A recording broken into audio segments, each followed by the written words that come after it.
कल हम लोग सुन रहे थे कि ब्रह्मा जी ने सृष्टि की और सृष्टि में सबसे पहले मानव के रूप में स्वयंभू मनु और शत्रुपा को प्रकट किया। स्वयंभू मनु और शत्रुपा ने पृथ्वी पर गए तो पृथ्वी का हरण करके हिरण्याक्ष ले गया। हिरण्याक्ष पृथ्वी का हरण करके ले गया रसातल में। तब ब्रह्मा जी ने चिंता करते हुए ठाकुर जी का स्मरण किया। तब ब्रह्मा जी की नासिका से भगवान बराह प्रकट हुए। बोलो बराह भगवान की जय। बराह भगवान का प्रादुर्भाव हुआ। जितम जितम ते जित यज्ञ भावन त्रयीं तनुम स्वाम परिधुन्वते नमः यद्रोम गर्तेश नुलिल्लुरध्वरः तस्मै नमः कारण सुकरायते। भगवान बराह बनकर के आए। ठाकुर जी का स्वभाव कैसा, कुछ भी बन आते हैं, बिल्कुल संकोच नहीं होता भगवान को कि मेरे रूप, मेरी लीला, मेरे स्वभाव स्वरूप पर लोग कुछ कहेंगे, नहीं। ठाकुर जी से ये गुण सीखा हमने। उनको कभी किसी भी सूक्ष्म से सूक्ष्म, दीन से दीन बनने में कभी लज्जा नहीं आती ठाकुर जी को। और मानव को बहुत लज्जा आ जाती है दीन बनने में, सरल बनने में, सहज बनने में, पर ठाकुर जी को बिल्कुल नहीं आती। भगवान चाहें तो ये सारी लीलाएं मानव भेष धारण करके भी कर सकते हैं, पर नहीं। ठाकुर जी बार बार रूप बदल करके अपनी दीनता प्रस्तुत करते हैं और ऐसा बता देते हैं कि मेरा ये स्वभाव जिसके भीतर हो, दीन का, दैन्य का, मुझे वो प्रिय है। भगवान बराह बन करके गए और बराह बन करके रसातल से पृथ्वी को मुक्त करके पुनः उसके स्थान पर स्थापित किया। बहुत सुना रहा था हिरण्याक्ष, उल्टा सीधा बोल रहा था, परंतु श्री बराह भगवान ने उस पर ध्यान नहीं दिया। जब पृथ्वी को उसके स्थान पर विराजमान कर दिया, उसके बाद अपने नुकीले दांतों से उसके पेट को विदीर्ण करके उसका वध कर दिया। तभी से इनका भाई हिरण्यकश्यप भगवान हरि को अपना शत्रु मानता है। बंधुओं, यहां पर दैत्यों के प्रादुर्भाव की कथा बताई कि किस प्रकार ये दोनों हिरण्यकश्यप और हिरण्याक्ष का जन्म हुआ।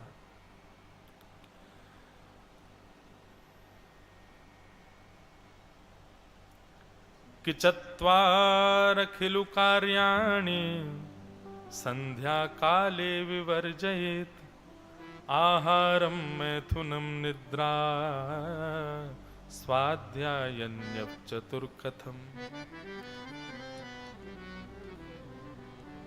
चार काम कभी भी संध्या के समय नहीं करने चाहिए। जब दो समय मिलते हैं, सुबह के और सायंकालीन, कोई स्वर आ नहीं रहा है तानपुरा का भी, तो थोड़ा ने कम, बस। चार कामों को करने के लिए निषेध बताया गया है। वैसे तो एक बात बताएं, सारे काम निषेध हैं संध्या के समय पर, केवल हरिस्मरण करना चाहिए।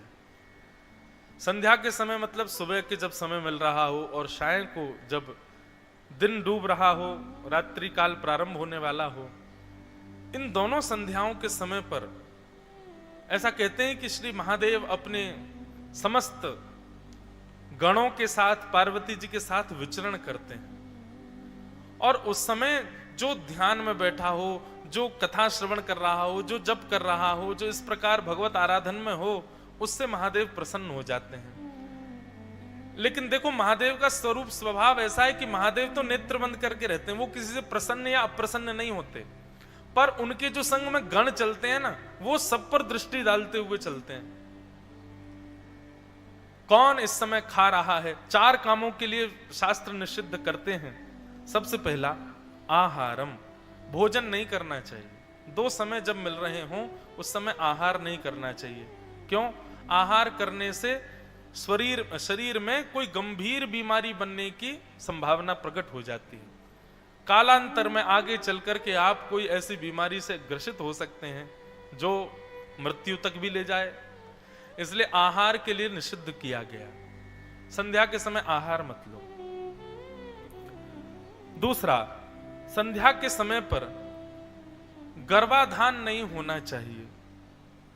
पति पत्नी को उस समय ध्यान रखना चाहिए कि ये भगवत विचरण का समय है, उस समय किसी भी प्रकार का यह भाव उत्पन्न ना हो, नहीं तो होने वाली जो संतान होगी वो या तो अत्यंत रोग से ग्रसित रहेगी या फिर उसके अंदर दैत्य या दानवों जैसी बुद्धि हो जाएगी।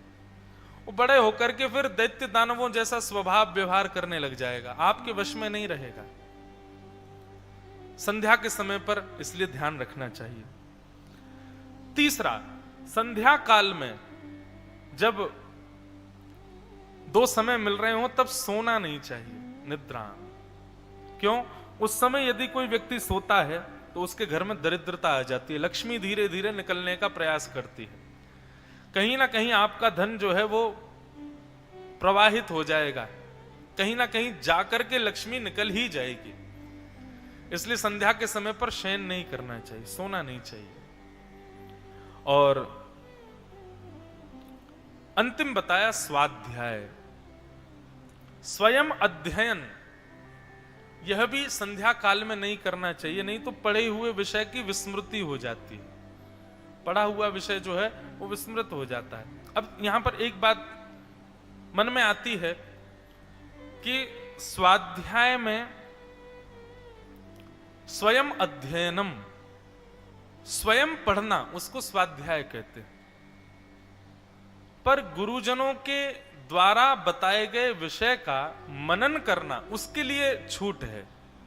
गुरुदेव ने आपको कोई विषय पढ़ाया है, गुरुदेव ने आपको कोई विषय सिखाया है, उसका मनन चिंतन आप कर सकते हैं, पर स्वाध्याय नया विषय नहीं पढ़ना चाहिए। संध्या काल में कोई नया विषय यदि आप पढ़ेंगे तो वो जल्दी विस्मृत हो जाएगा, आप भूल जाओगे उसको।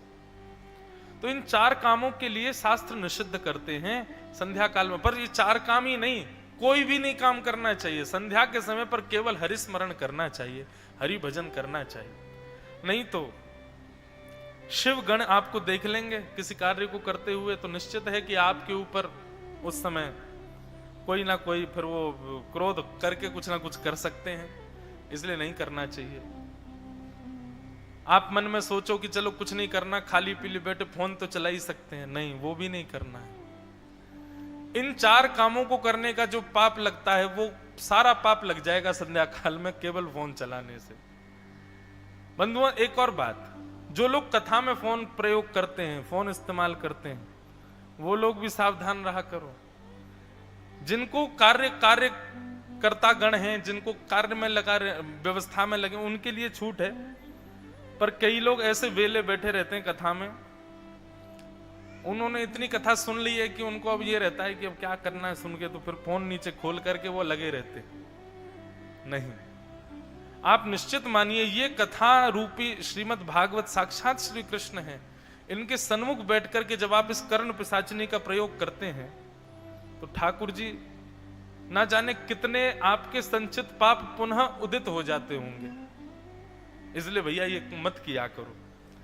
अब मैं संकेत करके तो नहीं बोल सकता कि भाई तुम फोन मत चलाओ, इसीलिए मैं सबको ही बोल दिया कि फोन नहीं चलाना चाहिए, क्योंकि हमको तो सब दिख जाते हैं ध्यान में कौन चला रहा है कौन नहीं चला रहा है। फोटो भी खींचते हो तो भी दिख ही जाते हो।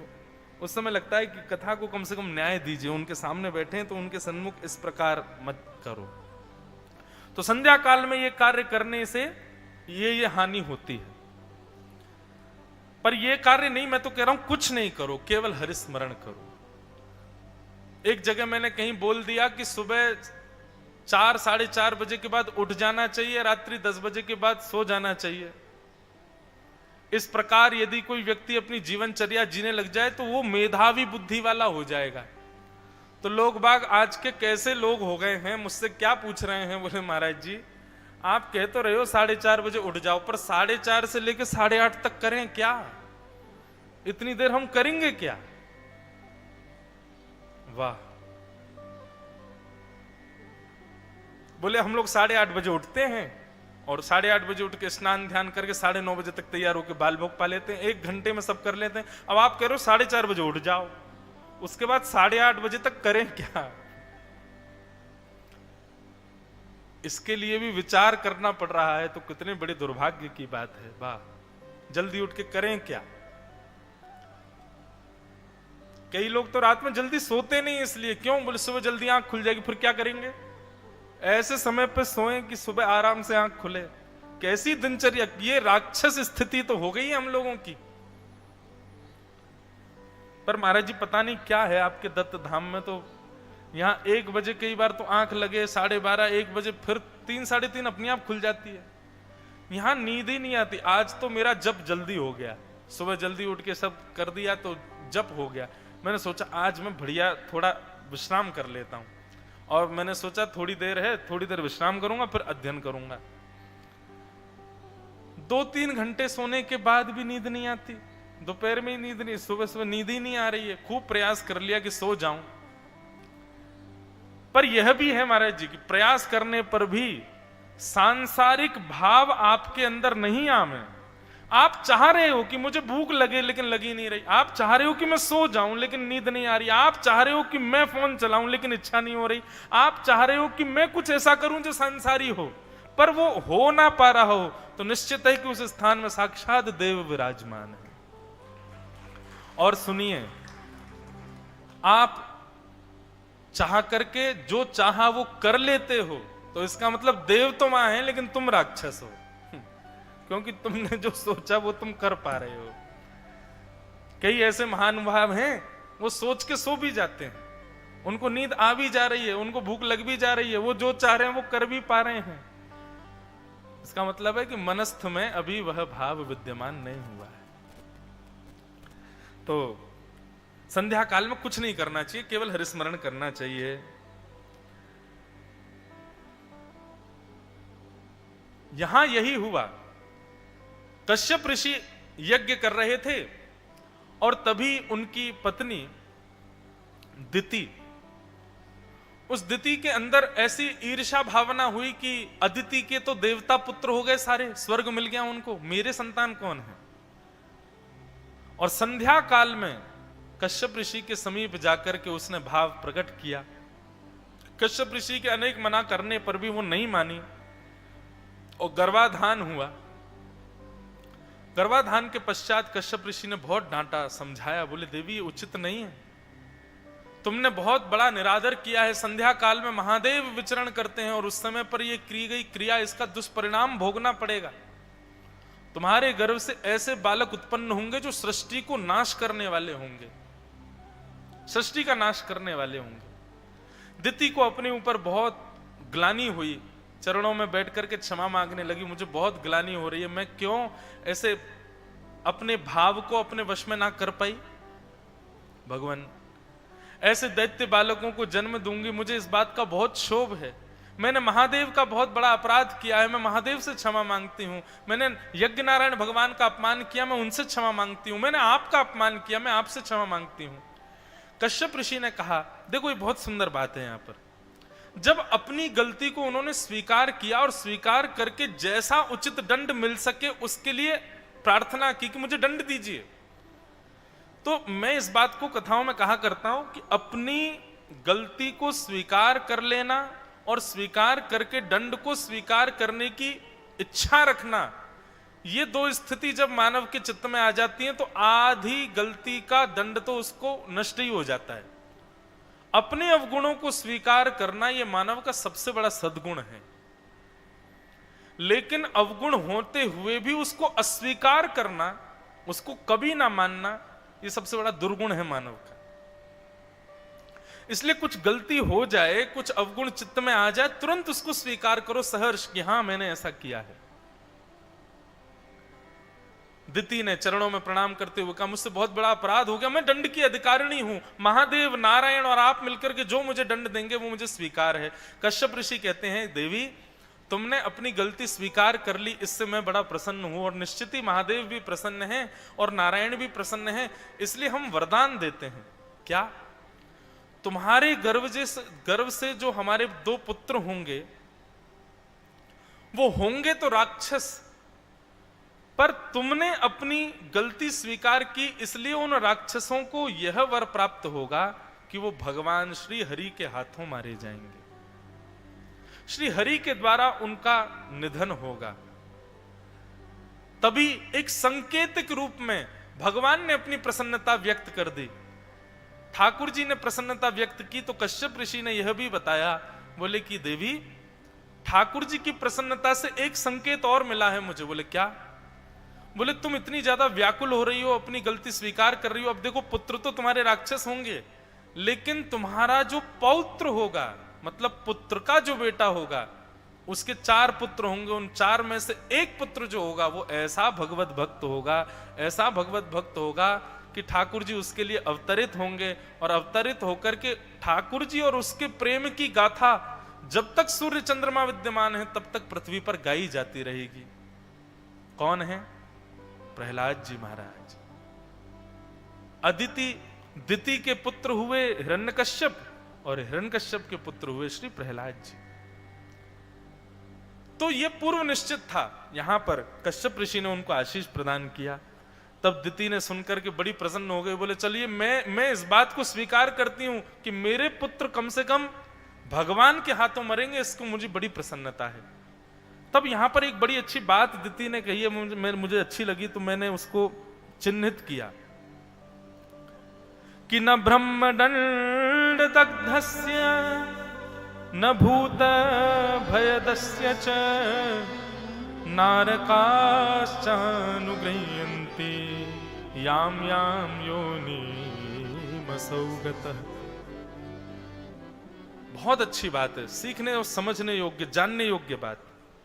दिति कहती हैं चलिए अच्छा है कि मेरे पुत्र भगवान के हाथों मरेंगे, कहीं अपने दुष्कर्मों की वजह से किसी ब्राह्मण के कोप से तो नहीं उनका वध होगा। मतलब समझ रहे हैं? दिति कहती है कि अगर उनकी क्रिया से कोई ब्राह्मण उन पर नाराज हो गए, कोई वैष्णव उन पर नाराज हो गए, तो उसकी गति क्या होगी? ठाकुर जी नाराज होते हैं और नाराज होकर के वध करने आ जाते हैं तो वैकुंठ मिल जाता है, लेकिन यदि ब्राह्मण नाराज हो जाए, वैष्णव नाराज हो जाए, भक्त वृंद नाराज हो जाए, तो यहां पर लिखा है नार कश्चानुगृह्यन्ति याम याम योनिमसौ गतः। उसको नरक में भी स्थान मिलना मुश्किल हो जाता है, उसको 84 लाख योनियों में क्षण क्षण भर के लिए जाना पड़ता है, कितनी यातनाएं उसको भोगनी पड़ती हैं। इसलिए दिति कहती है ये अच्छा है कि भगवान नाराज होंगे, कम से कम ब्राह्मणों से नाराज नहीं होना चाहिए, ब्राह्मण नाराज ना हो उन पर, ये अच्छा है। दिति महाराज दिति की बात सुनकर के कश्यप ऋषि प्रसन्न हुए। फिर जय विजय के पूर्व जन्म की कथा बताई गई। ये हिरण्यकश्यप हिरण्याक्ष की, ये पहले जय विजय नाम के भगवान के दूत थे, पार्षद, पर संत अपमान किया। सनक सनंदन सनातन सनत कुमार दर्शन के लिए गए भगवान के, और इन दोनों ने रोक दिया। बंधुओं, संत यदि आपके द्वार पर आए, आप कितने भी व्यस्त हों, बहुत ध्यान से सुनिएगा, कोई वैष्णव द्वार पर आ जाए, संत द्वार पर आ जाए, और आप कितने भी व्यस्त हों, किसी भी कार्य में हो, प्रयास करो तत्क्षण प्रस्तुत हो उनके सामने। उनके चित्त में कदापि ये भाव नहीं आ जाए कि हमारा अनादर हो गया। वैसे तो देखो संतों को भी चाहिए कि ऐसा अपना स्वभाव बनाए कि हर जगह अनादर हो, ऐसी भावना उनके मन में ना आए कि यहां मेरा अनादर हो गया, यहां मेरा अनादर हो गया। पर कदापि यदि कोई इस प्रकार के भाव वाले आ जाएं जिनको बहुत छोटी छोटी बातों पर अपना अनादर हो जाए, प्रयास करना चाहिए, चाहे संत स्वभावशीलता से युक्त हो, चाहे स्वभाव से अत्यंत क्रूर हो, आप फिर भी ये प्रयास करो उस घर पर कोई संत आए तुरंत प्रस्तुत हो। क्योंकि मैंने 2-3 क्रम ऐसे देखे हैं भागवत में, जैसे जय विजय ने सनकादियों को हठपूर्वक रोका नहीं, केवल कहा कि अभी आप दर्शन नहीं कर सकते, ठाकुर जी किसी कार्य में है, मुझे ऐसा पता लगा है, तो इसलिए आपको थोड़ी प्रतीक्षा करनी पड़ेगी। और ठीक ऐसा ही बताया गया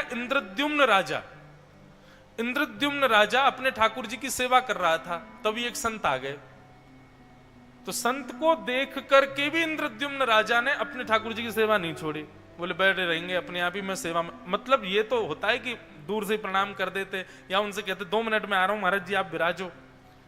राजा इंद्रद्युम्न ने तो देख करके अनदेखा और कर दिया और लग गए अपने ठाकुर जी की सेवा में, और उसी का परिणाम हुआ वही इंद्रद्युम्न गजेंद्र बना, जिसने गजेंद्र मोक्ष स्तुति गाई, उसको हाथी बनना पड़ा अपने अगले जन्म में। फिर यही प्रसंग आता है जब इंद्र देवताओं के यहां पर सुंदर उत्सव चल रहा था, और गंधर्व गा रहे थे, अप्सराएं नृत्य कर रही थी, तभी देवताओं के गुरु बृहस्पति वहां पहुंच गए और इंद्र ने उनको देख करके भी अनदेखा कर दिया। और उसी का परिणाम कि बृहस्पति ने अपनी गुरु पदवी का त्याग कर दिया और देवताओं को मारने के लिए वृत्रासुर नाम का दैत्य प्रकट हुआ, जिसने देवताओं की नाक में दम कर दिया। तो भैया संत अपमान, गुरु अपराध, वैष्णव अपराध, ठाकुर जी के अपराध में कोई दिक्कत नहीं है, ठाकुर जी क्षमा कर देते हैं, पर वैष्णव संत भक्तों का कभी अपमान नहीं करना चाहिए। हमारे वृंदावन की घटना याद आई। वृंदावन में एक रसिक हुए श्री हरिराम व्यास जी, जिन्होंने श्री जुगल किशोर जी को प्रकट किया, जो कि पन्ना में विराजते हैं। तो हरिराम व्यास जी पहले बड़े विद्वान थे और विद्वत्ता के कारण उनके अंदर अहम भी था, लेकिन जब वो वृंदावन आए तो वृंदावन में श्री हित हरिवंश महाप्रभु के चरणाश्रित होने के बाद उनके चित्त से अहंकार चला गया और ज्ञान जो है वो विवेक में परिवर्तित हो गया। तो लोग बाग कहते थे, बोले भाई ये बड़े सहनशील हैं, श्री हरिराम व्यास जी बड़े सहनशील हैं। तो एक संत उनकी परीक्षा लेने के लिए उनके यहां पहुंच गए।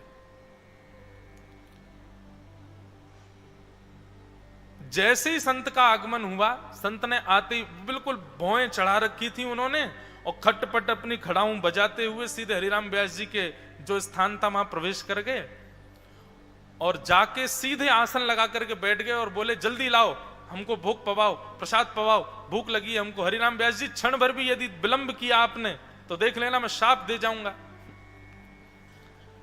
आजकल के भक्त होते तो कहते, अरे क्या आप राजधानी एक्सप्रेस बन के आए हो इतनी जल्दी आकर के और सीधे भोग भाग मांग रहे हो, ऐसे थोड़ी होता है। पर हरिराम व्यास जी ने ऐसा कुछ नहीं किया।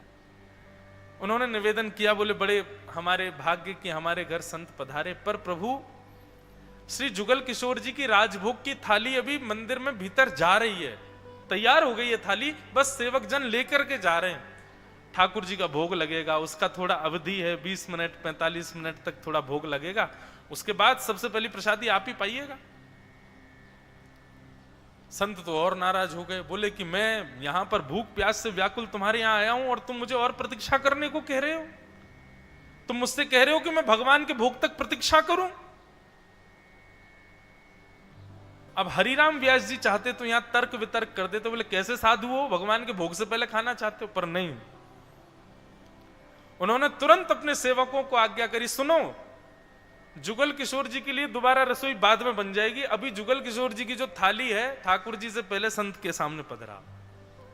साक्षात जुगल किशोर जी ही संत के रूप में पधारे हैं, इनके सन्मुख रखो। और श्री जुगल किशोर जी को बिना भोग लगे ही उनकी भोग की थाली संत के सामने पधरा दी। साधु पाने लगे। अब पाते पाते पता नहीं किसी सामग्री में थोड़ा नमक मिर्च कुछ ज्यादा कम कुछ हुआ होगा। अब पहले वो तो परीक्षा लेने आए थे हरिराम व्यास जी की। हरिराम व्यास जी पहली परीक्षा में तो पास हो गए कि बोले भाई इनके ठाकुर जी की भोग की प्रसादी मैंने मांग ली और इनको फिर भी गुस्सा नहीं आया। रसोईया जन अंदर से आंख दिखा रहे थे हरिराम व्यास जी को। हरिराम व्यास जी बोले नहीं, दोबारा रसोई बनाओ, दूसरी जुगल किशोर जी का दूसरा भोग बनाओ। आज ऐसा मान लेंगे कि हमारे यहां सचल जुगल किशोर जी आए तो एक थाली उनकी चली गई। अब पाते पाते किसी में नमक मिर्च थोड़ा कम रह गया होगा, ज्यादा हो गया, कुछ हुआ, तो संत को इतना क्रोध आया कि थाली उठा करके हरिराम व्यास जी के मुंह पे ही मार दी। सब्जी से युक्त उसमें सब सामग्री रखी निष्ठुर थाली उनके मुख पर दे मारी परीक्षा लेने के लिए। हरिराम व्यास जी मुख पर जैसी थाली पड़ी तो अपने अंग प्रत्यंगों में जहां कहीं दाल कड़ी छींटे गिरे, चावल गिर गए, रोटी गिर गई, वहां से उसको ऐसे समेटने लगे और समेट करके एक एक अन्न एक एक वस्तु को समेट करके और ऐसे अपनी झोली में भरने लगे। और हरिराम व्यास जी बोले मैंने तो गुरुजनों से सुना था कि साधु बड़े कृपालु होते हैं, पर आज देख लिया। तभी हरिराम व्यास जी का एक सेवक आ गया, बोले क्या साधुता दिख रही है आपको इसमें? हमारे जुगल किशोर जी की थाली खा गया बाबा, ऊपर से आपके मुंह पे दे मारी और आप कह रहे हो ये साधुता। बोले चुप हो जाओ, देख नहीं रहे हो? संत जब प्रसाद पाते हैं तो प्रसाद पाने के बाद उनकी टूक प्रसादी पाने से भक्ति बढ़ती है। जो संत छोड़ दें अपनी थाली में, उसको पाने से हमारे भीतर भाव निर्मित होता है। परंतु आज मेरे साथ तो अद्भुत हुआ, संत ने झूठन प्रसादी छोड़ी नहीं, बल्कि झूठन प्रसादी मेरे मुख पे ही दे मारी। लो, ठूस लो अपने मुख में, लो खाओ, इसको पाओ। छोड़ करके जाते, फिर उसमें से बीन करके मैं पाता, पर इन्होंने तो मेरे मुख पर प्रस्तुति ही कर दी है। इसलिए संत बड़े परमार्थी। मैं तो चरणों में, आहा, जैसे हरिराम व्यास जी ने ये बात कही, सामने बैठे हुए संत, वो तो परीक्षा के भाव से आए थे, नेत्रों में आंसू आ गए, हरिराम व्यास जी के चरणों से लिपट गए, बोले मुझे क्षमा करो, मैं तो आपके धैर्य का परीक्षण करने आया था, कि मैंने सुना है कि आप वृंदावन आकर के धैर्यवान हो गए हो, तो देखूं तो सही कितना धैर्य। बोले आप नहीं आए हैं, श्री जुगल किशोर जी ही आपके रूप में आए हैं। पर माफ कीजिएगा, मैं आपको हृदय से कह रहा हूं, मुझे किंचित क्षोभ नहीं हुआ, मुझे बहुत प्रिय लगा कि आपने ऐसा मेरे साथ किया। तो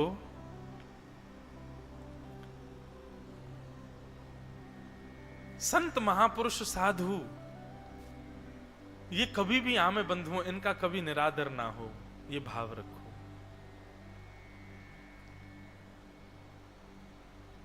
कोई तुम्हें बुरा कहे, सुनकर करो क्षमा, अपनी वाणी का स्वर संभाल लो, बस हो गया भजन। वाणी का स्वर संभाल लो, बस हो गया भजन।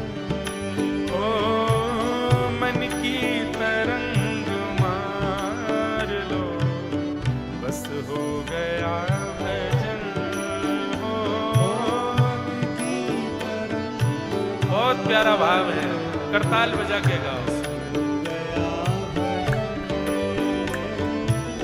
वाणी का स्वर संभाल लो, वाणी का स्वर संभाल लो, वाणी का स्वर संभाल लो, वाणी का स्वर संभाल लो, बस हो गया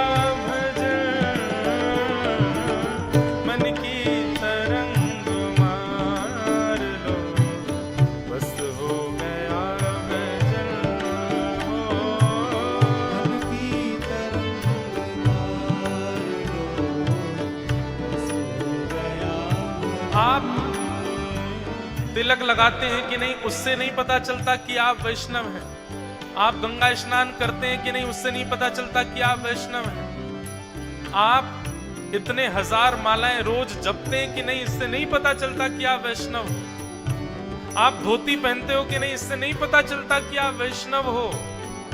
वैष्णव आपके स्वभाव से पता चलता है, जो इन स्वभावों में है, जैसा इस भजन में बताया गया है। जो अपनी मन की तरंगों को अपने वश में रखता है, वो वैष्णव है। जो अपनी वाणी के स्वर को संभाल लेता है, वो वैष्णव है। जो अपनी बुरी आदतों को सुधारता है, वो वैष्णव है। मन की तरंग मार लो, बस हो गया भजन।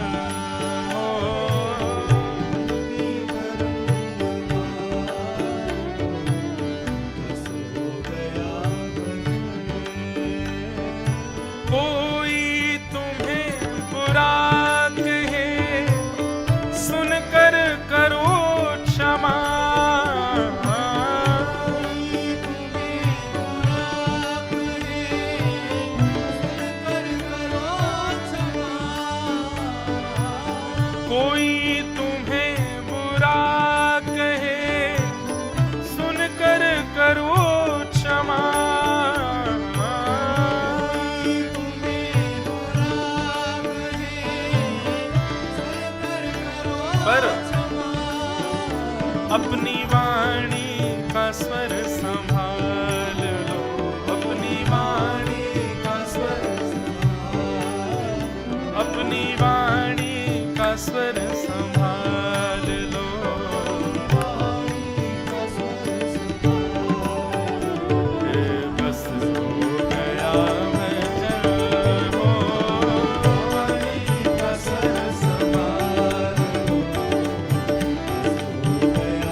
हम कस्त्वम कुत आयात, को में जननी को में तात।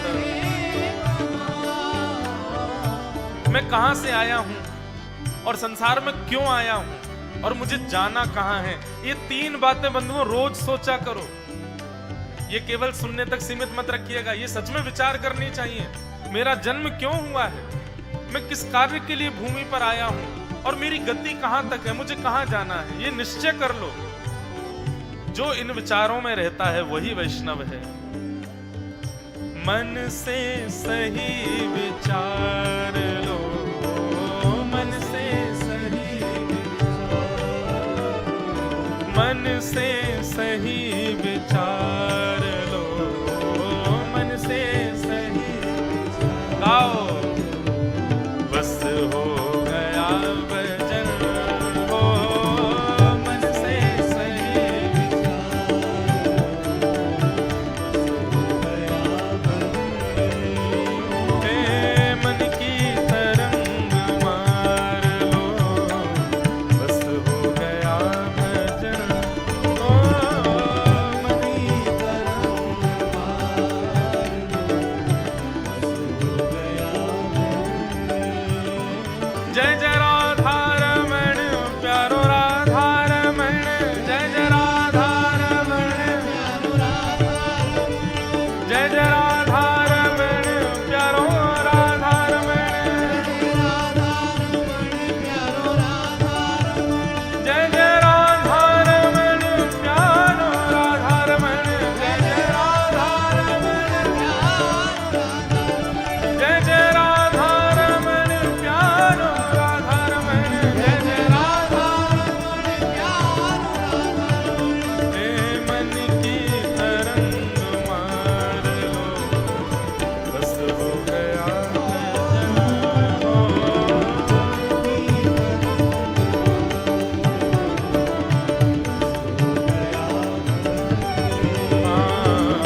बस हो गया भजन,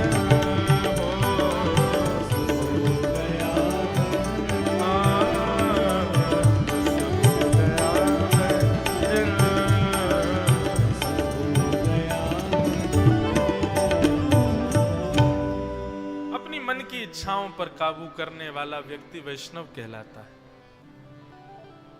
तो संतों का कभी अपराध मत करना बंधु। कोई द्वार पर आ जाए, घर पर आ जाए, आप अपने 100 काम छोड़ करके उनकी सेवा में जाओ। एक बार को ठाकुर जी की सेवा चल रही है तो थोड़ा इशारा कर दो, बोले महाराज जी बस 5 मिनट में आया, बहुत विनम्रता पूर्वक। और फिर उसके बाद यही जानो कि गोपाल जी ही आए हैं, उसी भाव से उनका आदर सत्कार करो। जय और विजय ने वैकुंठ में आए सनकादियों का अपराध किया, अपमान किया, उनको रोक दिया। 5 ने मिलकर के, 4 ने उनको श्राप दे दिया, बोले आप ठाकुर जी के सेवक बनने के अधिकारी नहीं हो, संतों को रोकते हो, राक्षस प्रवृत्ति है, यहां कैसे रह सकते हो, जाओ राक्षस हो जाओ। और 3 युगों में जय विजय दोनों राक्षसत्व स्वीकार करके पृथ्वी पर आए। और उन्हीं 3 युगों में भगवान ने आकर के फिर उनका बीच बचाव किया। ठाकुर जी ने आकर के कहा देखिए आपने बड़ा कृतार्थ किया, आपने श्राप नहीं दिया, आपने कृतकृत्य किया है मेरे द्वारपालों को, पर ये है तो मेरे ही पार्षद, इसलिए भक्त हैं, इसलिए मैं इन पर कृपा करने मैं भी अवतार धारण करूंगा। ये 3 बार आएंगे, मैं 4 बार आऊंगा। इसलिए हिरण्यकश्यप और हिरण्याक्ष ये दोनों जय विजय जब बनकर के आए, तब हिरण्याक्ष के वध के लिए भगवान बराह बनकर के आए और हिरण्यकश्यप के वध के लिए भगवान नृसिंह बनकर के आए। तो एक ही बार में ठाकुर जी के 2 अवतार तो यही हो गए। फिर उसके बाद त्रेता में यही रावण कुंभकर्ण बनकर के आए तो भगवान राम बनकर के पधारे। और द्वापर में यही कंस, यही शिशुपाल और दंतवक्र के रूप में आए और भगवान श्री कृष्ण के रूप में पधारे।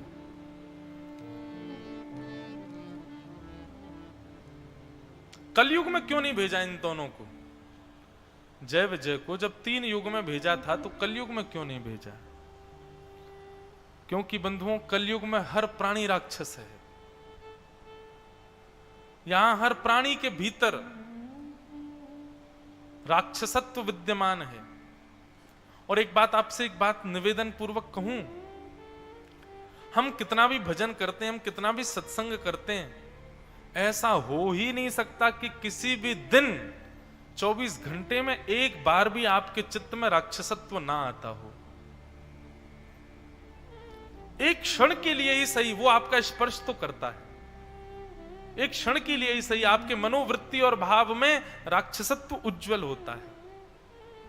इसीलिए हमारे यहां कहा गया कि सदा संग ऐसा रखो, ऐसी स्थान पर रहो, ऐसी स्थिति में रहो कि राक्षसत्व उठ ना पाए, क्योंकि एक बार उठा तो इस कलयुग में, अन्य युगों में अच्छा था, दो ही राक्षस थे, पर इस कलिकाल में तो करोड़ों राक्षस हैं, खरबों राक्षस हैं। हर प्राणी, हर मानव के भीतर एक राक्षस बैठा है। बस उसके संग दोष से या संग अच्छा होने से या तो राक्षस प्रकट हो जाता है या देवत्व प्रकट हो जाता है। देवत्व प्रकट होता है तो वही संत कहलाते हैं, वही साधु कहलाते हैं, वही महात्मा कहलाते हैं, वही वैष्णव कहलाते हैं, वही पूजने के अधिकारी हो जाते हैं। और राक्षसत्व प्रकट हो जाता है तो वही संसार के पामर जीव कहलाते हैं। बंधुओं, वास्तव में जेलों में जो बैठे हैं बड़े बड़े अपराध करके, ये राक्षस प्रवृत्ति के नहीं है, ये तो है ही राक्षस। इनके कर्तव्य में राक्षस है, कर्म में राक्षसत्व है। पर कलयुग में तो अधिकतर राक्षस मन में निवास करता है। कर्म बुरा नहीं करवाएगा, पर कर्म के प्रति रुचि पूरी करवा देगा कि मैं ऐसा कर लूं, मैं ये कर लूं, मैं ये कर तो लूं, कर थोड़ी रहा हूं, सोच ही लूं, विचार ही कर लूं। भगवान गीता में कहते हैं, ध्यायतो विषयाम पुंसः संगस्तेषुपजायते, संगात् संजायते कामः, कामात् क्रोधो विजायते, क्रोधात् भवति सम्मोह, सम्मोहात् स्मृति विभ्रम, स्मृति भ्रंशात् बुद्धिनाशो, बुद्धिनाशात् प्रणश्यति। भगवान गीता में कहते हैं, मानव का नाश कब प्रारंभ होता है अर्जुन? जब वो मन में किसी विकार को सोच लेता है। ध्यायतो विषयाम पुंसः।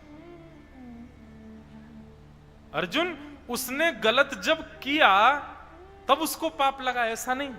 उसने जब सोचा ना तभी लग गया पाप। तो अब सोच करके और फिर सत्संग से उस सोचे हुए भाव को नष्ट नहीं करेगा तो वो पाप लगता ही रहेगा जब तक वो भाव उसके चित्त में रहेगा। और यदि अनावृत वो भाव उसके चित्त में रहा तो एक दिन वो भाव मन से कर्म में आ ही जाएगा, वो करेगा उसको। इसलिए अर्जुन, व्यक्ति के नाश का कारण क्या है?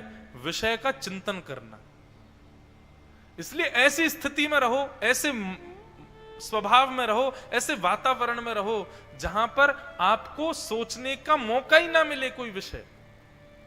क्योंकि भैया इस कलिकाल में तो हर हृदय राक्षस है, बस मौका चाहिए उसको सोचने का, और वो क्षण भर में सोच लेता है कुछ भी।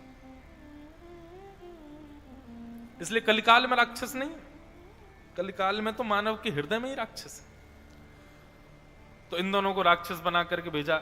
अब हिरण्यकश्यप और हिरण्याक्ष के जन्म तथा हिरण्याक्ष के वध की कथा, बराह भगवान का वध हुआ, वो सब कथाएं सुनाई गईं। अब केवल हम महात्माओं में जो कथाएं हैं उनका स्पर्श मात्र कर रहे हैं। हिरण्याक्ष के वध की कथा सुनाते हुए ब्रह्मा जी की रची हुई अनेक प्रकार की सृष्टि का वर्णन किया गया। और अब पृथ्वी अपने यथा योग्य स्थान पर पुनर्विराजमान हो गई। तब ब्रह्मा जी ने स्वयंभू मनु शत्रुपा से कहा, अब तुम जाओ और जाकर के सृष्टि करना प्रारंभ करो। तो कल मैंने बताया था कि ब्रह्मा जी ने अपने शरीर को ही 2 अंगों में परिवर्तित कर दिया था, जहां पर दाहिने अंग से स्वयंभू मनु और बाम अंग से शत्रुपा प्रकट हुए। दोनों ने जाकर के पृथ्वी पर सृष्टि करना प्रारंभ किया और इनके 5 संतान हुई। 2 पुत्र हुए, 3 पुत्री हुई। पुत्र हुए प्रियव्रत और उत्तानपाद, और पुत्री हुई आकुति, देवहूति और प्रसूति। इस प्रकार मनु महाराज ने आकर के यहाँ 5 संतानों को जन्म दिया और इन्हीं से ही सृष्टि होते होते आज यहां तक हम पहुंच गए। हमारे पूर्वज बंदर नहीं है बंधुओं, हम आदि मानवों की संतान नहीं। आदि मानव का मतलब हम लोगों ने क्या समझ लिया, जो हमको बंदर के रूप में दिखाया गया। आदि मतलब प्रथम, और मानव कौन थे? आदि मानव थे श्री स्वयंभू मनु। और हमारी आदि मानवों में प्रथम पुरुष में प्रथम स्त्री कौन थी? प्रथम स्त्री थी सतरूपा। उनकी 3 पुत्री हुई, आकुति, देवहूति, प्रसूति। आकुति मतलब जो अपने गर्भ से भगवत प्रिय लगने वाले वैष्णवों को जन्म दे, वो आकुति। और देवहूति मतलब जो अपने गर्भ से साक्षात देव को जन्म दे, वो देवहूति। और प्रसूति मतलब भगवत भक्तों को जन्म दे, वो प्रसूति। आकुति, देवहूति और प्रसूति। अब यहां देवहूति माता का प्रसंग आगे लिया गया, जिनके यहां भगवान कपिल का प्रादुर्भाव हुआ। तो कथा कुछ इस प्रकार प्रारंभ होती है कि ब्रह्मा जी की छाया से एक छाया पुत्र प्रकट हुए, और उनका नाम था कर्दम ऋषि, जिन्होंने विश्व का सबसे पहला विमान बनाया, जिसका नाम था कामघ विमान।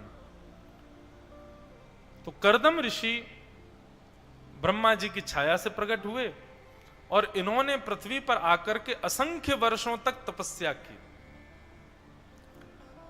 एक आसन पर बैठ करके भगवान का भजन कर रहे थे, तपश्चर्या कर रहे थे, भगवान का आवाहन कर रहे थे।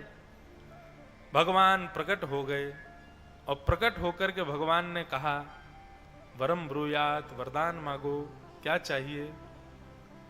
आहा, जैसे ही संग चक्र गदा पद्मधारी ठाकुर जी को देखा, कर्दम ऋषि उनसे प्रार्थना करते हुए कहते हैं, भगवान कि तथा सचाहं परिवोडुकाम समान शीलां ग्रहमेद धेनुम् उपेयवान मूलमशेषमूलम् दुराशयः कामदुदांग्रिपस्य। कर्दम ऋषि ने भगवान से प्रार्थना करते हुए कहा, भगवान मेरी एक सुंदर सी कन्या से ब्याह हो जाए, ऐसा वरदान दे दीजिए। लेकिन किस रूप में सुंदर चाहिए ये सुन लीजिए। बोले, मैं आपसे जितना प्रेम करता हूं, आप मुझे जितने प्रिय लगते हो, मेरा आपकी सेवा में जितना मन लगता है, मेरी आपकी कथा में जितना रुचि है, जितना मेरे आपके भजन भाव में रुचि है, उससे कई गुना ज्यादा रुचि रखने वाली आपके प्रति ऐसी कन्या से मेरा ब्याह हो जाए, ऐसा मुझे वरदान दे दीजिए। यहां पर वर्णन आता है कि भगवान ने जब कर्दम ऋषि की ये बात सुनी तो पहले तो भगवान बड़े हंसे। भगवान बोले, दोबारा बोलना, एक बार और रिपीट करो अपना वरदान, क्या चाहिए तुमको? बोले कि ऐसी कन्या से ब्याह करा दो जो मुझसे ज्यादा आपसे प्रेम करती हो। भगवान बोले, अद्भुत, ये कितना अच्छा वरदान मांग रहे हो कर्दम ऋषि आप, और तुम इस वरदान के लिए 1000 वर्ष से तपस्या कर रहे थे? बोले, जी भगवान। बोले, वास्तव में तुमको यही चाहिए? बोले, हाँ। भगवान को भी विश्वास नहीं हुआ कर्दम ऋषि की मांगी हुई भाव पर। भगवान बोले, दूंगा मैं, लेकिन पहले ये बताओ भाव क्या है, तुम्हारा मन क्या है, चाहते क्या हो? बोले, नाथ अकेले आपको ना भजूं, युगल होकर के भजूं, मैं भी भजूं और वो भी भजे, दोनों मिलकर के आपका भजन करें, आपकी सेवा करें, आपकी स्मृति करें। मैं बैठ करके सुनूं, वो मुझे कथा सुनाए, वो बैठ करके सुने, मैं उसको कथा सुनाऊं। ऐसी मेरी चित्त वृत्ति है, ऐसी मेरी भावना है चित्त की। जब कर्दम ऋषि व्याख्यान कर रहे थे तो भगवान के नेत्रों से प्रेमाश्रु छलक पड़े। बंधुओं, मैं कहा करता हूं कि ठाकुर जी से कुछ मांगना है ना, तो केवल अपने सुख के लिए और अपने सांसारिक भोग विलास के लिए कुछ मत मांगो। यदि संसार में कुछ वस्तु चाहिए भी तो वह वस्तु भी भगवत संबंधी बना करके मांगो। मतलब पुत्र की कामना है तो ठाकुर जी से कहो, हे ठाकुर जी एक ऐसा पुत्र दो जो आपकी नित्य सेवा करे, एक ऐसा पुत्र प्रदान करो। अब इसमें देखिए भावना आपकी शुद्ध होनी चाहिए। अब आप कहीं ये सोचो कि ठाकुर जी से ही तो बोलना है कि आपकी सेवा करे, ऐसा पुत्र दो, अब पुत्र मिल जाएगा फिर उससे जो कराना है वो हम कराएंगे, ऐसी बात नहीं। आपके मन में भी शुद्ध भाव होना चाहिए कि नहीं, मुझे इसी प्रेरणा से पुत्र चाहिए कि वो आपकी सेवा करे। हे ठाकुर जी नासिक में हमारा बढ़िया सा एक घर बनवा दो, हमारा घर बनवा दो, ऐसा मांगोगे तो सांसारिक उपभोग की बात हो जाएगी। ठाकुर जी से कहो, ठाकुर जी नासिक में बढ़िया सी कॉलोनी में एक आपकी सुंदर सी कुटिया बन जाए और उस कुटिया के एक कोने में मैं और मेरी पत्नी और बच्चे भी रहेंगे। घर आपका ही है, हम तो केवल वहां आपकी सेवा के भाव से निवास करेंगे। आप कहोगे व्यास जी की बात सुनकर के बढ़िया है, ठाकुर जी से कह देंगे घर बन जाएगा तो ठाकुर जी को कोने में बैठा देंगे, हम पूरे घर में राज करेंगे। नहीं, होता यही है, घरों में ठाकुर जी कोने में ही बैठे मिलते हैं। एक बात देखिए, मैं किसी के विरोध में नहीं हूं, पर ठाकुर जी थाट से विराजें, लगे कि हां उनका घर है, उनका स्थान है, उनका कक्ष है। महाराज जी हमारे घर पे मंदिर अलग है और हमारे लाल जी का कक्ष अलग है। हमारे लाल जी ऊपर के मंजिल पर विराजते हैं, थाट से पूरा कक्ष है, उसमें जो ठाकुर जी की उपयोगिता, एक बगल का एक हॉल है वो भी ठाकुर जी का, वहां कोई किसी का प्रवेश नहीं है, बस ठाकुर जी विराजते हैं, दर्शनार्थी जाते हैं। किसी ने मुझसे बहुत कहा, बोले मंदिर, मैंने कि मंदिर में तो जिनसे मांगना होता है ऐसे ठाकुर जी बैठे रहते हैं, ये तो हमारे लेवे वाले ठाकुर जी हैं, देवे वाले नहीं है। और ये ठाकुर जी नहीं है, ये भैया भगवान नहीं है, मेरे लाला हैं, ये तो कमरा में विराजेंगे, अपने कमरा में सोएंगे, वहीं विराजेंगे। पूरा भवन उनका है, ऐसा लगना चाहिए आपके घर में आकर के। आप तो केवल वहां किराएदार हो, वहां रह रहे हो उनकी सेवा के लिए, ऐसा भाव है। इस प्रकार अगर कोई नया घर बनवा रहा हो, किसी के नए घर का निर्माण हो रहा हो, तो हमारी ये बात सुन लीजिएगा। घर का निर्माण अभी हम कैसे कराते, बेटी को ये पसंद है ऐसा बनवा दो, पत्नी को ये वाली प्रिंटिंग पसंद है ये लगवा दो, मुझे ये वाला भाव पसंद है तो ऐसे घर में डाइनिंग टेबल हो, ये हो वो नहीं। कथा सुनो, ठाकुर जी को क्या प्रिय लगता है, ठाकुर जी को जो जो प्रिय वैसा घर बनवाओ। अब उसके बाद ठाकुर जी चाहे जहां विराजें, चाहे छोटे से स्थान में विराजें, लेकिन पूरा घर ठाकुर जी की इच्छा अनुसार बनाए तो घर उन्हीं का ही है। और जब इस भावना से आप घर भी बनाओगे ना, तो उसमें सांसारिक भोग प्रवेश नहीं करेंगे। इस भावना से पत्नी से ब्याह करोगे कि वह भगवत प्रीति करने वाली हो, तो पत्नी फिर वो भक्त ही मिलेगी। पति की भावना हो कि वो वैष्णव हो, वो ठाकुर जी की सेवा करे, वो भगवत भाव से युक्त हो, तो फिर वैसा ही मिलेगा। इस श्लोक को याद कर लेना कर्दम ऋषि जी के, और नित्य अपने ठाकुर जी से बोला करो कि तथा सचाहम परिवोढु काम समान शीलाम गृह में दधेनु उपेवान मूलमशेष मूलम दुराशय काम दुदांग्रिपश्य। हे नाथ, मैं युगल होकर के आपको भजना चाहता हूं। एक महाराज जी कथा आती है, हमारे सप्त निधियों में एक निधि है श्री मदन मोहन लाल जी, जो कि करौली में विराजते हैं। तो श्री मदन मोहन जी के एक भक्त हुए काले खां थे, तो वो मुस्लिम, पर वही बात है, मेरो मन गिरधर छवि पे अटक्यो, सजल श्याम घन वर्ण लीन है, फिर चित अनत न भटक्यो।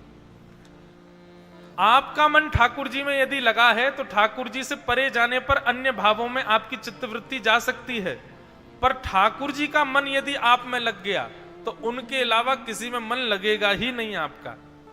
ठाकुर जी के अलावा कोई भाए ना, कोई सुहाए ना, तो समझो कि ठाकुर जी का मन आप में लगा, आपका नहीं लगा उनमें। तो ऐसे एक काले खां नाम के सुंदर भक्त थे। काले खां के साथ में क्या हुआ कि वो मंदिर में अपने घर के जीवन यापन के लिए केवल एक कार्यकर्ता बनकर के गए थे। और मंदिर में उनको झाड़ू लगाने की सेवा थी, तो मंदिर के बाहर के परिसर में झाड़ू लगाते थे, भीतर उनको प्रवेश भी नहीं था।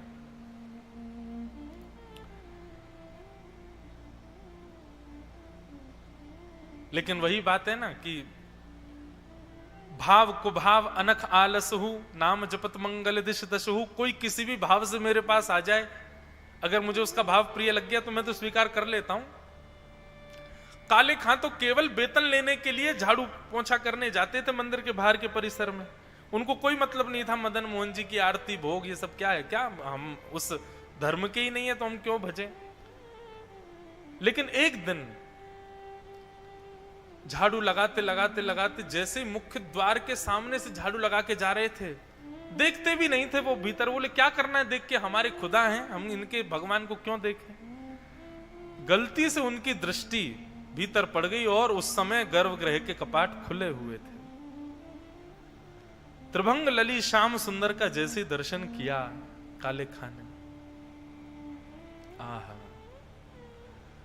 बस वो एक क्षण का दर्शन हुआ और इतने में ही पुजारी जी ने पर्दा कर दिया। तो जैसे मानो किसी प्यासे को एक बूंद जल दिखा करके और फिर पूरा घड़ा फोड़ दिया गया हो।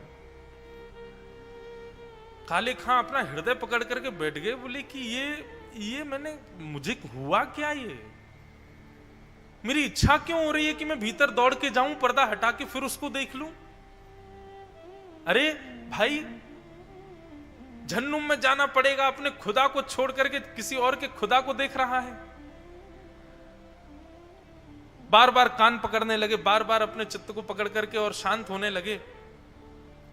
लेकिन यहां काले खां ने नहीं देखा है, ठाकुर जी ने देख लिया काले खां को, और जिस पर उनकी दृष्टि पड़ गई हो फिर वो कहां जा सकता है।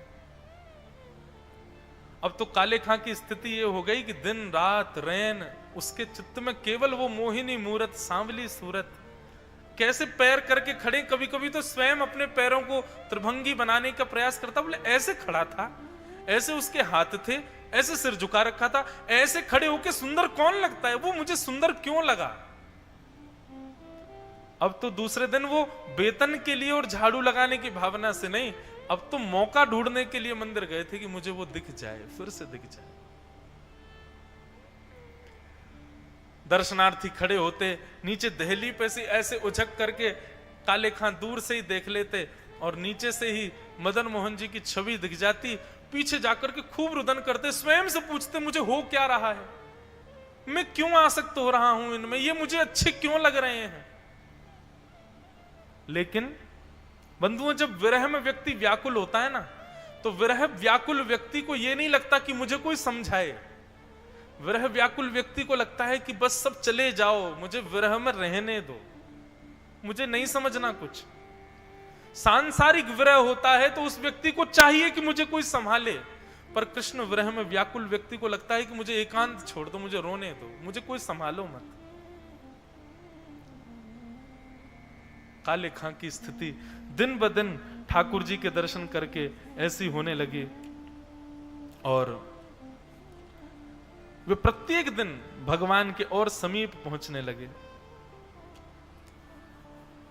लेकिन बात वही है ना कि प्रेम छुपाए से छुपता नहीं है। संसार में बंधुओं दो वस्तु ऐसी हैं, उनको कितना भी छुपा लो वो छुप नहीं सकती। पहला सत्य, आप कितना भी उसको छुपाने का प्रयास कर लो, एक दिन वो प्रकट हो ही जाएगा।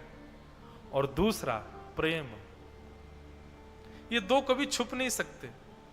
इनके लिए कोई स्थान, सुरंग बनी नहीं जहां पर इनको छुपाया जा सके, ये प्रकट हो जाते हैं। काले खां का प्रेम धीरे धीरे प्रकट होने लगा। सबके लिए प्रकट हो रहा था तो सबको तो आश्चर्य लगता था, अरे वाह, ये देखो ये कैसे मुसलमान होकर के भगवान को भजता है, ठाकुर जी को देखने के लिए लालायित रहता है। लेकिन उनकी पत्नी और परिवार के लोगों को यह बहुत पीड़ादायी लगने लगा। लेकिन अब काले खां ज्यों ज्यों मदन मोहन जी के उपासक होते जा रहे थे, त्यों तो उनको फर्क नहीं पड़ रहा था। ये वैष्णव का स्वभाव है, उसको फर्क कम पड़ता है चीजों से, कौन क्या बोलेगा, क्या सोचेगा, क्या कहेगा, इन विचारों से परे होता है वैष्णव। और जो इन विचारों में पड़ा है, समझो कि अभी वो बना नहीं है वैष्णव। उसको ये स्थिति है, कौन क्या बोलेगा, लोग क्या कहेंगे।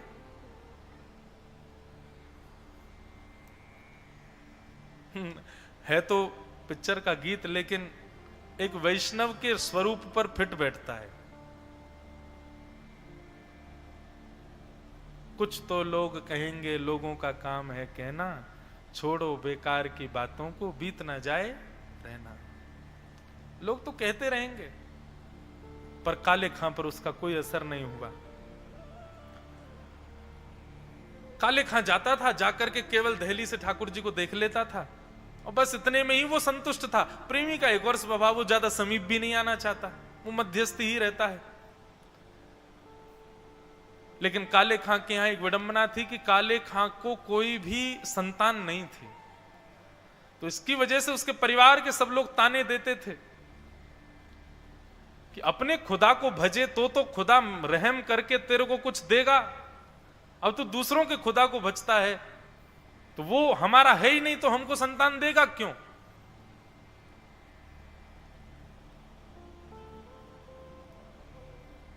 वो हमारा है ही नहीं।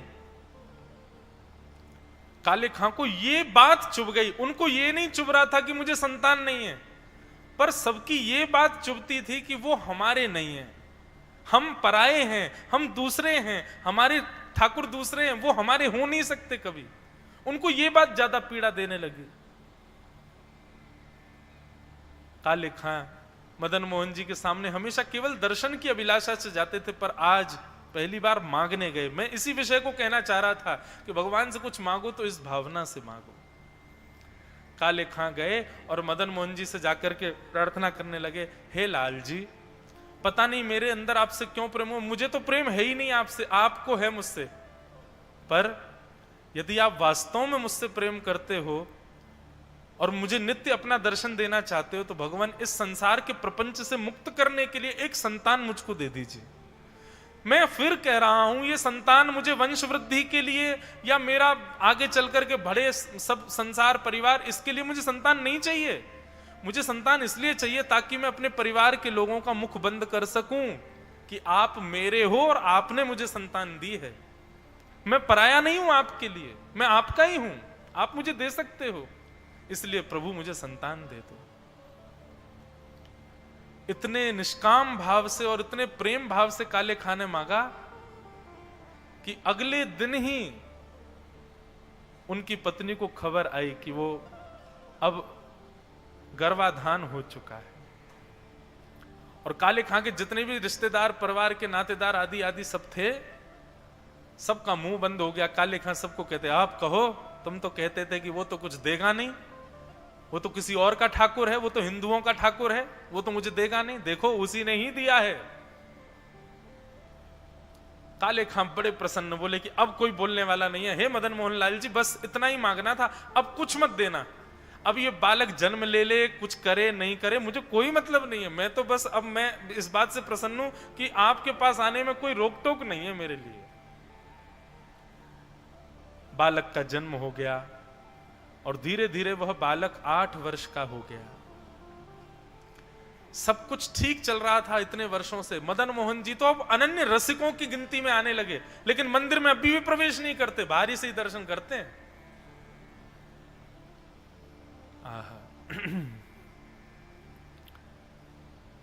श्री काले खां 8 वर्ष का पुत्र हो गया, अब सब कुछ ठीक चल रहा था।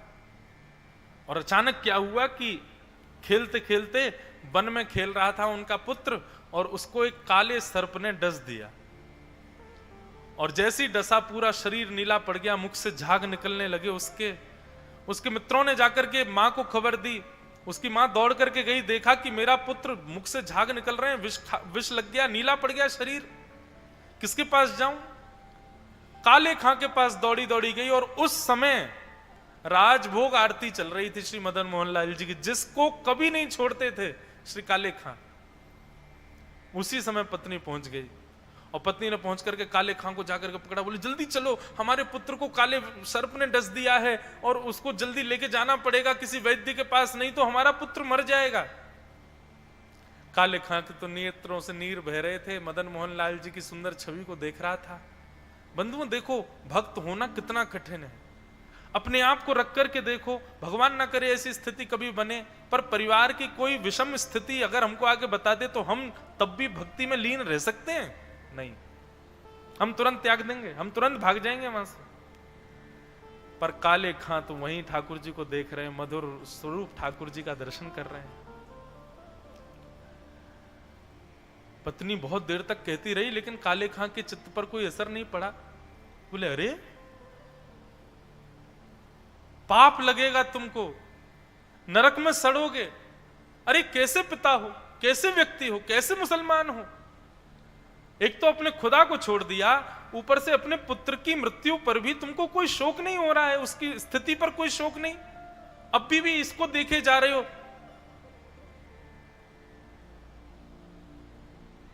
मदन मोहन लाल जी के रूप को देख रहे थे श्री काले खां, और मनी मन मदन मोहन जी से कह रहे थे, मिल गया चैन आपको? मैं रोज यही चिंता करता था कि अब सब बढ़िया चल रहा है, अब सब बढ़िया चल रहा है, अब सब बढ़िया चल रहा है। हे ठाकुर जी, बस मुझे कुछ नहीं चाहिए, बस कोई रुकावट मत आने देना। लेकिन कालिया, तू भी मानता नहीं है बिना रुकावट के? हाँ, अरे मेरा कोई मोह नहीं है उस पुत्र में, क्यों उसको डसवा दिया? और उसको कोई काले सर्प ने नहीं डसा, तुम ही गए थे उसको डसने, मुझे पता है। सबसे बड़े काले सर्प तुम ही हो, मुझे डस दिया सालों पहले। आज तक मैं उस विषय से उभर नहीं पा रहा हूं तुम्हारे प्रेम के, अब मेरे पुत्र को डस दिया। अरे मुझे तुम्हारा वियोग नहीं चाहिए, क्यों करते हो ऐसा? पत्नी बोली, तुम तो यहीं मर जाओ, तुमसे अच्छा तो मैं अकेले पाल लूंगी अपने घर को। राजभोग के बाद मंदिर बंद हो गया। काले खां विचार करने लगे, क्या करूं? उठ करके गए, देखा तो पुत्र नीला पड़ा है। उसको उठा करके ले जाने लगे, किसी वैद्य के यहां ना ले जाकर के श्री मदन मोहन जी के मंदिर में ही ले आए, और मदन मोहन जी की दहली के सामने अपने पुत्र को रख दिया। और रख करके काले खां श्री मदन मोहन जी के चरणों में बैठ करके प्रार्थना करते कि मुसफक सफीक रफीक दिल दोस्त मेरे। ये काले खां के शब्द हैं, आज भी मदन मोहन जी के सामने गाए जाते हैं कि मुसफक सफीक रफीक दिल दोस्त मेरे, मेरी नजदीकी हकीकी ख्याल कीजिए। मेहरबान कदरदान आला तू जहान बीच, मुझसे गरीबों के गुनाह माफ कीजिए। कि काले बेकरार खड़ा तेरे दरबार बीच, नंद के कुमार जरा गौर अब कीजिए। और सबसे सुंदर शब्द, हिंदुओं के नाथ हो तो मेरा कोई दावा नहीं, हो जगन्नाथ तो कृपा मुझ पे कीजिए, हो जगत के नाथ तो कृपा मुझ पे कीजिए। ए मेरे दोस्त, मेरे नित्य नेत्रों को सुख देने वाले श्याम सुंदर, आज काले तेरे द्वार पर खड़ा है। दुनिया मुझे ताने देती है कि तुम केवल हिंदुओं के हो, पर मैंने एक दिन गुसाई जी से सुना था कि तुम्हारा एक नाम जगन्नाथ भी है, तुम जगत के नाथ हो। और यदि जगत के नाथ हो तो जगत में तो सब आते हैं ना, केवल हिंदू थोड़े ही। जगत में तो जीव भी आता है, जगत में तो मैंने तो यह भी सुना है कि तुम गजेंद्र की रक्षा भी करते हो, जो इंसान भी नहीं है। ये सब लोग ये सोचते हैं कि जाति आप मानते हो, एक जाति के हो, इसके हो, उसके हो।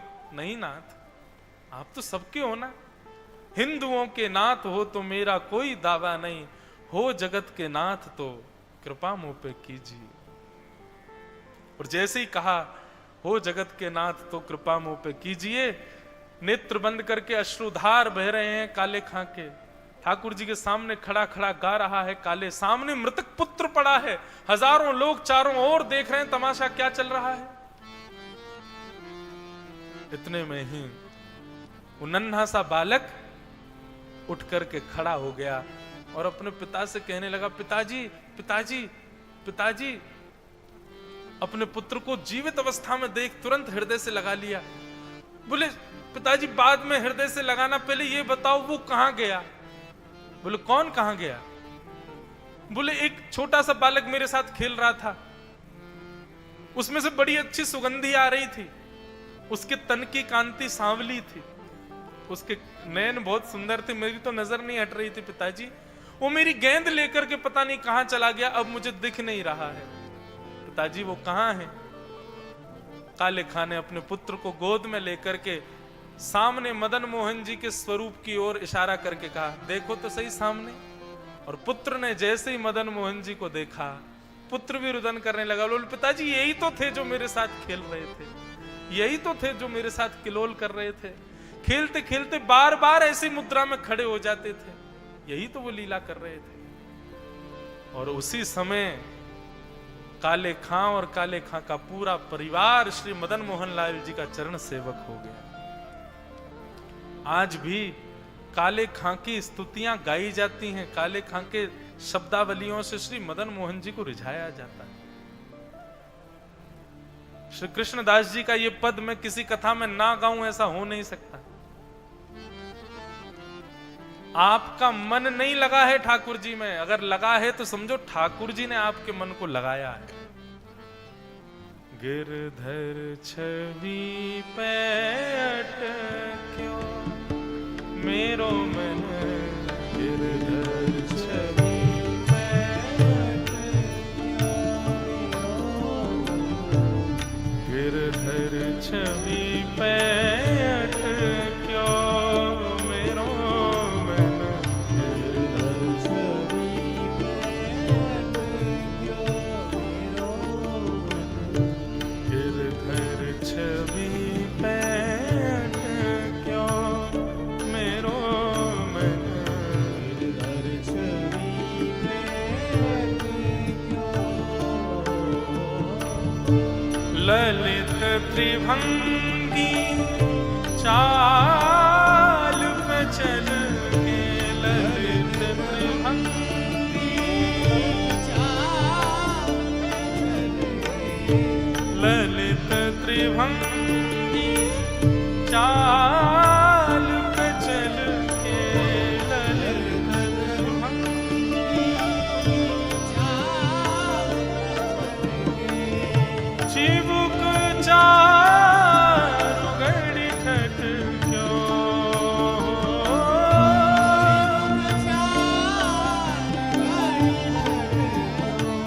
मेरो मन, गिरधर छवि पे अटक्यो मेरो मन, गिरधर छवि पे अटक्यो।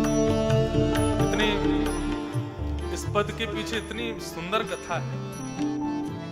कृष्णदास नाम के भक्त अष्ट सखाओं में महाराज जी, उनका स्वभाव था कि उनको कोई भी अच्छी वस्तु दिख जाती थी ना, तो उस अच्छी वस्तु को ठाकुर जी को अर्पित कर देते थे। जैसे मैं वस्त्र खरीदने जाऊं और मुझे कोई रंग भा जाए, कोई वस्त्र भा जाए, तो मैं तो सांसारी हूं, मैं कहूंगा ये मुझे अच्छा लग रहा है, पर कृष्णदास जी कहते ये मेरे लाल जी को भा गया है। पहले लाल जी को प्रसादी कराते, फिर पाते, फिर ग्रहण करते। एक बार आगरा में सब्जी खरीदने गए, ये और था कृष्णदास जी का। मंदिर में रसोई बननी होती थी, रसोई के लिए सब्जियां खरीदने वहां जाते थे जिस नगर में ताजी मिले, चाहे वो 100 किलोमीटर दूर हो। बैलगाड़ी से जाते और इतनी खरीद के लाते कि ठाकुर जी की सेवा में जाएगी। कृष्णदास जी के बड़े प्रसंग आते हैं ऐसे।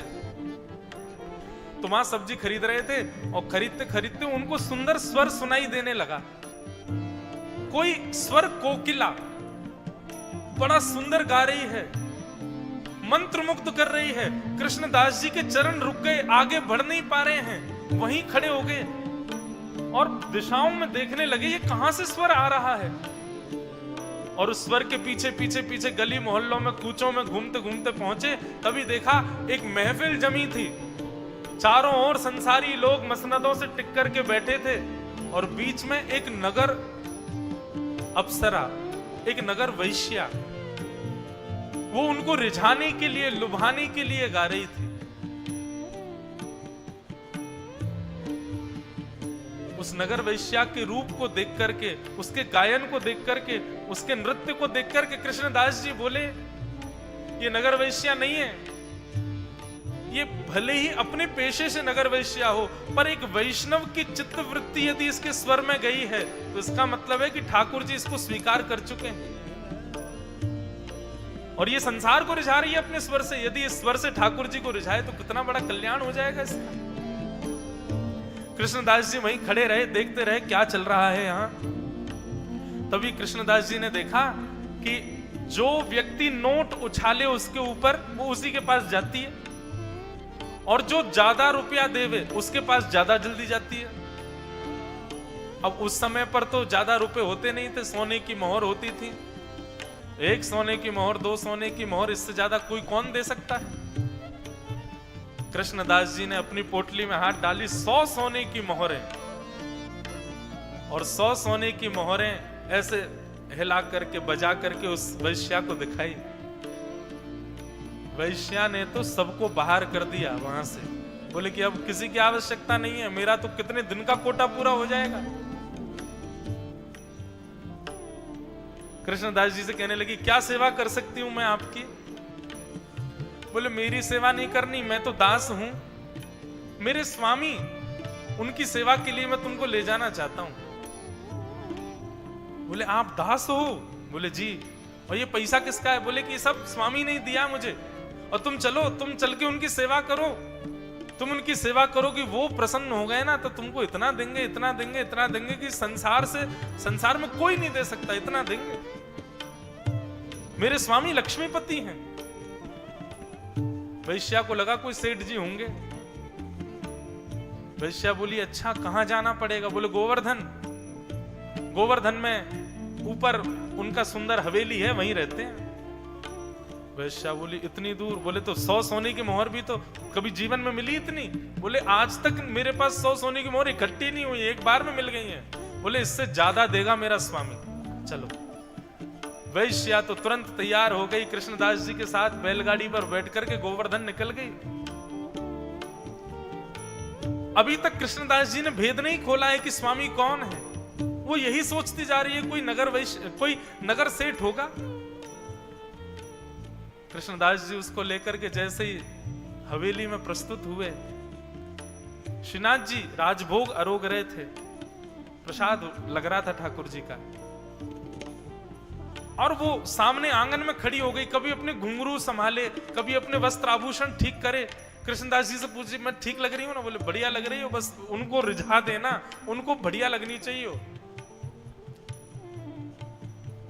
वैश्या तो अपना ऐसा रज रज के श्रृंगार करे, बोले आज इनके स्वामी को अपने ऊपर वाहवाही करानी है, आज इनके स्वामी को आकर्षित करना है अपने ऊपर।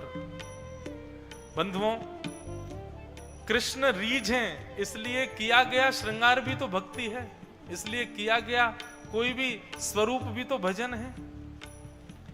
भले ये ना पता हो कि स्वामी कृष्ण है, लेकिन स्वामी के लिए तैयार हो रही है तो भजन ही तो बन रहा था उसका। ऐसा स्वर गाऊंगी, ऐसे नाचूंगी, ऐसे भौएं मटकाऊंगी, रीझ जाएंगे मुझ पर, खूब धन देंगे मुझको। कृष्णदास जी दूर खड़े खड़े देख रहे हैं, और इतने में ही जैसे ही कपाट खुले हैं, जैसे ही पर्दा हटाया है, और वैश्या ने नजर उठा करके सामने देखा, एक भुजा ऊपर, दूसरी भुजा कमर पर, तिरछे नेत्र कमल जैसा वपु, ठाकुर जी के गोल गोल गाल, पीतांबरी पहनी है, सुंदर सुगंधी आ रही है, मोर पिच्छ सिर पर धारण किया है। आहा, ऐसी ललित रुद्रभंगी स्वरूप को देख करके उसके नेत्र झपकना भूल गए। ठाकुर जी के त्रिभंग लली रूप को देख रही है, और कृष्णदास जी की तरफ आंख भर करके देखती है। बोले ये स्वामी है? बोले मैंने कहा था ना मेरे स्वामी लक्ष्मीपति, उनके सामने तुमको सेवा करनी। वैश्या बोली मैं आज तक संसार के लोगों को रिझाती रही हूं, पर वास्तव में हे गुरुदेव, आज आपने मुझे बताया कि अपनी किसी भी कला का प्रदर्शन कहां होना चाहिए। और अब पैर चल तो नहीं रहे हैं, कंठ अवरुद्ध हो गया है वैश्या का। उस वैश्या को देखते हुए, उसकी स्थिति देखते हुए कृष्णदास जी ने यह पद लिखा है, सजल श्याम घन वरण लीन है। घनश्याम ने जिसका वर्ण कर लिया है,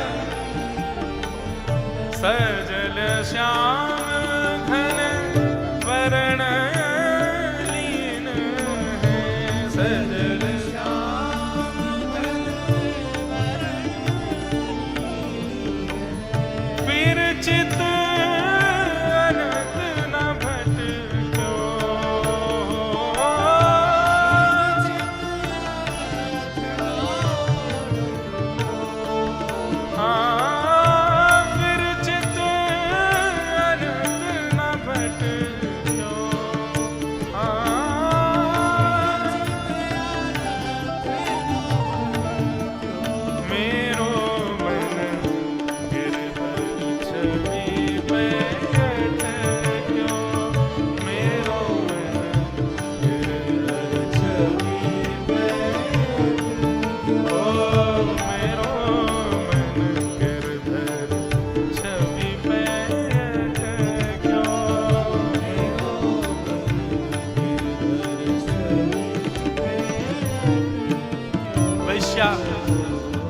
कृष्णदास जी के चरणों में कहती है, मैं अपना नृत्य प्रस्तुत नहीं करूंगी, मैं गा करके कुछ नहीं सुनाऊंगी। कृष्णदास जी बोले क्यों? अरे ये सब उच्छिष्ट हो चुका है, मेरा तन, मेरा मन, मेरी वाणी, ये सब झूठी हो चुकी है। संसार के लोगों ने इसका रस ले ले करके इसको उच्छिष्ट कर दिया, और ठाकुर जी किसी का उच्छिष्ट नहीं पाते हैं। मैं उच्छिष्ट हूं, ठाकुर जी की अधिकारिणी नहीं हूं मैं, लेकिन मैं फिर भी ठाकुर जी को समर्पित होना चाहती हूं। गुरुदेव मुझे बताओ ना, मैं क्या करूं? कृष्णदास जी बोले, मेरी बात ध्यान से सुनना। कृष्णदास किए प्राण न्युछावर,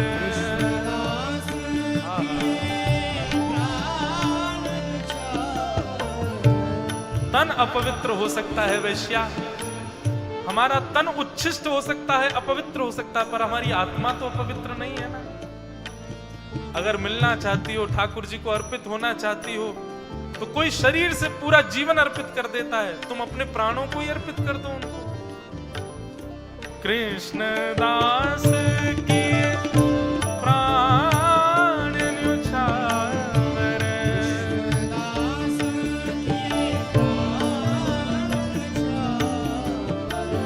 यह तन जग सिर पट क्यों,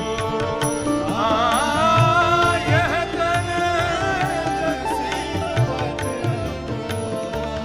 ओ यह तन जग सिर पट क्यों,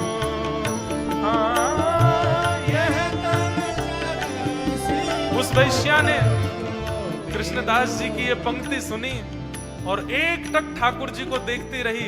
उस गिरधर स्वरूप को देखते देखते देखते देखते देखते नेत्रों से अविरल अश्रुधार गिरने लगी, प्रसन्न मुद्रा में भर गई वो, और देखते ही देखते ठाकुर जी को अपने प्राण वहीं त्याग दिए और आत्म स्वरूप से जाकर के मानो श्री गिरधर लाल जी से गले लग गई, उन्हीं में विलीन हो गई है। बोलो श्री गोवर्धन नाथ की।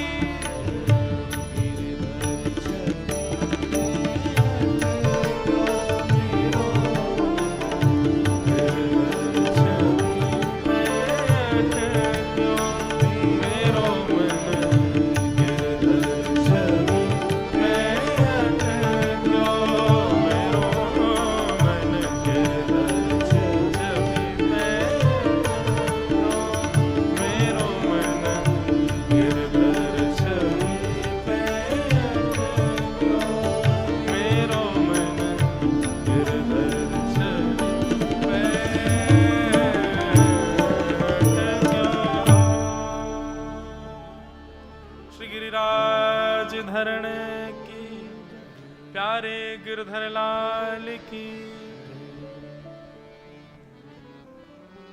सजल श्याम घन वर्ण लीन है, फिर चित अनत न भटक्यो, मेरो मन गिरधर छवि पे अटक्यो। श्री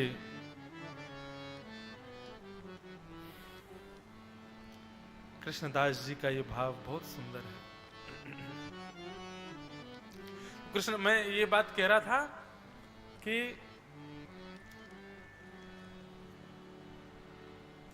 ठाकुर जी से कुछ भी मांगो तो भगवत संबंधी युक्त होकर के मांगो कि नाथ हमें आपकी सेवा बढ़े इसलिए ये वस्तु चाहिए। और यदि कोई अपनी मनोकामना के लिए ठाकुर जी से झूठ झूठ बोल दे कि आपकी सेवा के लिए चाहिए तो फिर तो पाप और लगेगा उसको। नहीं, अपनी मनोकामना के लिए मांगना ही नहीं है। ठाकुर जी की सेवा के लिए मांगो, जो मांगोगे सब पूर्ण होता जाएगा, जैसा कहोगे सब मिलेगा। बस अपने उपभोग की इच्छा मत रखना उसके प्रति। वो प्रसाद है, उसको प्रसाद की तरह स्वीकार करो। आहा, कितना सुंदर भाव आया कि श्री कर्दम ऋषि ने पत्नी नहीं मांगी है, ठाकुर जी का प्रसाद मांगा है अपने दाम्पत्य जीवन में कि नाथ मुझे आपका प्रसाद रूप पत्नी प्राप्त हो, ऐसी कृपा करो। और प्रसाद कल्याण ही करता है। कितना अच्छा भाव है। बिना ठाकुर जी को अर्पित किए कुछ भी पाओ, उसमें तामसिकता, उसमें राजस, उसमें तमोगुण आदि सब हो सकते हैं, पर ठाकुर जी को अर्पित करके पाओ तो वो तो सात्विक है, वो तो निर्गुण है। बोले कि अगर मैं केवल अपने सुख विलास के लिए पत्नी की इच्छा रखूं तो फिर वो देह सुख के भाव से कहीं ना कहीं पाप भी बन जाएगा। परंतु नाथ मुझे तो आपकी सेवा करने वाली एक चाहिए दासी, जिससे मैं ब्याह करूं, आपकी दासी मेरी पत्नी, दोनों मिलकर के आपकी सेवा करें। आपका प्रसाद चाहिए। कर्दम ऋषि से भगवान इतने प्रसन्न हो गए। भगवान बोले, कर्दम ऋषि हम इतने खुश हैं, इतने खुश हैं, हम तुमको 2 वरदान देंगे। एक वो देंगे जो तुमने मांगा, एक वो देंगे जो हम चाहते हैं। कर्दम ऋषि बोले, वाह ठाकुर जी आप इतने प्रसन्न हैं? बोले हम बहुत प्रसन्न हैं तुमसे। बोले पहला वरदान जो तुमने मांगा हम वो देते हैं। तो स्वयंभू मनु, पृथ्वी के प्रथम मानव स्वयंभू मनु की एक पुत्री है, उसका नाम है देवहूति। मेरी बहुत बड़ी भक्त है, तुमसे ज्यादा भक्ति करती है वो मेरी, मुझसे बहुत प्रेम करती है, मेरी कथा सत्संग में उसकी बड़ी रुचि है, उससे तुम्हारा ब्याह होगा। और सुनो दूसरा वरदान जो तुमने नहीं मांगा, मैं अपनी तरफ से देता हूं। क्या? तुम्हारे यहां, तुम दोनों के यहां संतान बनकर के मैं ही आऊंगा, तुम दोनों को संतान सुख मैं प्रदान करूंगा, आप दोनों का पुत्र बनकर के मैं आऊंगा। कर्दम ऋषि तो नाचने लगे, बोले जय हो जय हो जय हो भगवान, बड़ी कृपा, बड़ी दयालुता। ऐसी भक्ति करो ठाकुर जी रीझ जाएं, आनंदित हो जाएं। अब चाहे वरदान ही मांगो, लेकिन ऐसा मांग लो कि ठाकुर जी देने में सुख का अनुभव करें। भगवान बोले तैयारी करो।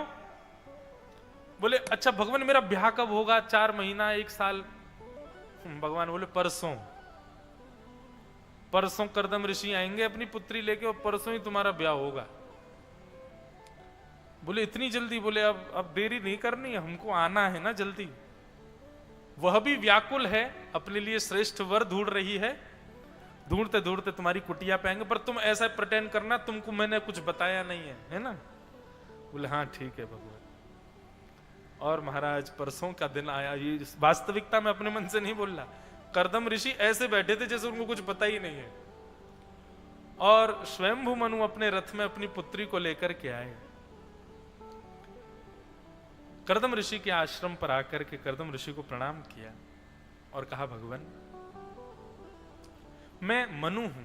बोले आपको कौन नहीं जानता, आप पृथ्वी के प्रथम मानव हैं और प्रथम राजा भी हैं। आपकी वजह से हम लोग बड़ी प्रशंसा करी, ससुर जी हैं होने वाले हमारे, तो खूब प्रशंसा कर रहे हैं उनकी। बोले आप तो श्रेष्ठ हैं, आपकी वजह से तो हम साधु महात्मा सब संत ऋषि जन जो है भजन मार्ग में लगे हैं। बातचीत होती रही, बड़ी वेद युक्त चर्चा हुई। और उसके बाद मनु महाराज ने अपने मन का भाव बताया। बोले मेरी पुत्री है, उसका नाम देवहूति है, वो आई है साथ में, ठाकुर जी का बहुत भजन करती है, वो भगवान की बड़ी भक्त है। उसने तपस्या की, श्री नारद जी महाराज प्रकट हुए और नारद जी महाराज ने कहा कि भाई देखो संसार का कोई व्यक्ति इसका वर्ण करेगा तो उसका भी नाश होगा और इसका भी नाश होगा, तो इसके लिए सुयोग वर्तो, भगवान का परम भक्त कोई ऋषि है। तब उन्होंने आपका नाम हमको बताया। बोले कर्दम ऋषि हैं वे आपकी पुत्री के लिए श्रेष्ठ वर हो सकते हैं। आप एक बार उनसे अनुमति ले लो, यदि वो चाहें तो आपकी पुत्री को स्वीकार कर लें। हम आपसे बस प्रार्थना करने के लिए आए कि आप हमारी पुत्री को स्वीकार करो। तो वर्णन आता है कथा में कि कर्दम ऋषि आंख बंद करके बैठे और बोले, मैं ऋषि हूं, मैं तो तप ध्यान नियम करने के लिए मेरा अवतरण हुआ है पृथ्वी पर, और अगर मैं गृहस्थाश्रम में प्रवेश कर गया तो गृहस्थाश्रम में इनका ध्यान रखना पड़ेगा, कल को संतान होगी उनका ध्यान रखना पड़ेगा, और इतना समय मेरे पास भजन से नहीं मिलता मुझको कि मैं इन सब का ध्यान रख सकूं। इसलिए विवाह के योग्य मन तो मेरा अभी नहीं है। महाराज बोले, बताओ क्या शर्त है आपकी? बोले, मेरी शर्त है कि एक संतान होते ही मैं घर छोड़ के चला जाऊंगा, एक संतान होते ही मैं वानप्रस्थी हो जाऊंगा, वन में जाकर के रहूंगा। तो मनु महाराज कहते हैं, पहले ब्याह कर लो, फिर पता चल जाएगा कितनी जल्दी घर छोड़ोगे आप। और उन्होंने मनुस्मृति, मनु महाराज ने मनुस्मृति ग्रंथ लिखा है जिसमें वो वर्णन करते हैं कि मानव का जीवन कैसा होना चाहिए और कैसा होता है, उन सबका भाव लिखा है।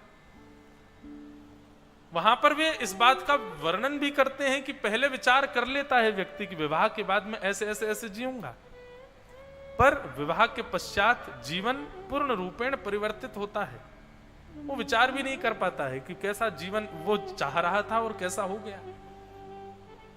ये तो तब है जब अनुकूल पत्नी मिल रही है, देवहूति।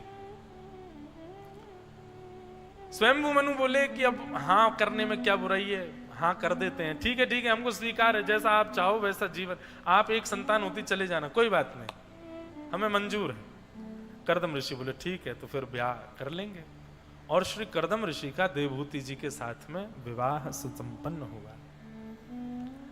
अब इन दोनों का विवाह हो गया है। अब इनके कुल में भगवान कपिल का प्रादुर्भाव होगा, जो सांख्य शास्त्र और दर्शन शास्त्र का निरूपण कल से करेंगे। देवहूति माता प्रश्न करेंगी और वो सबके उत्तर देंगे। बड़ा आनंददायी प्रसंग रहेगा। हम आप सब लोग बड़े भाव से श्रवण करेंगे। आओ बड़े भाव से ठाकुर जी को प्रणाम करते हुए आज के सुंदर भाव को विराम देते हैं।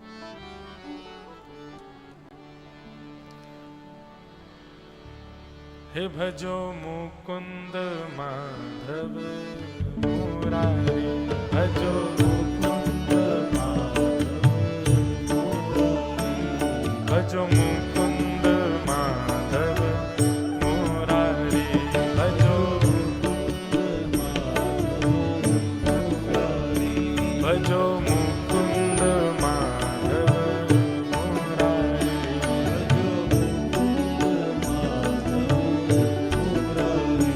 ओ गिरधारी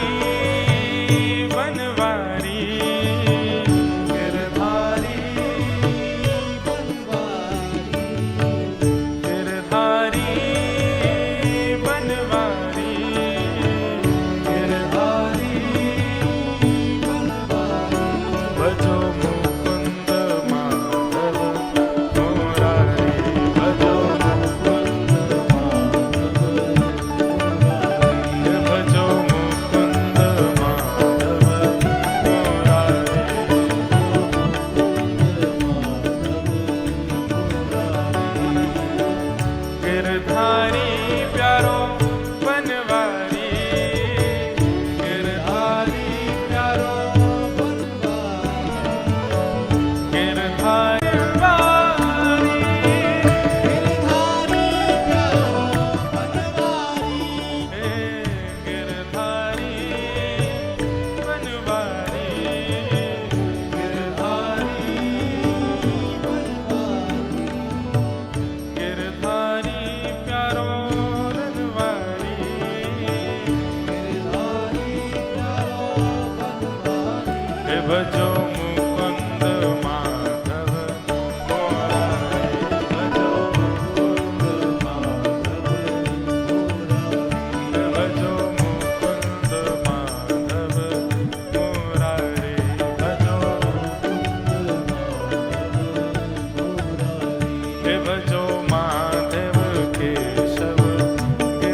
स्वामी जी महाराज को भी बारंबार प्रणाम एवं आए हुए समस्त वैष्णवों को बारंबार वंदन।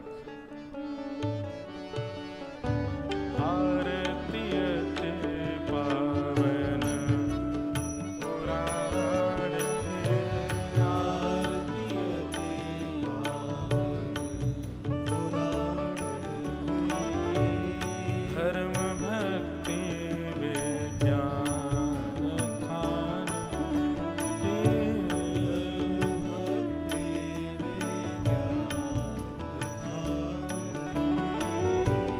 महापुराण भागवत निर्मल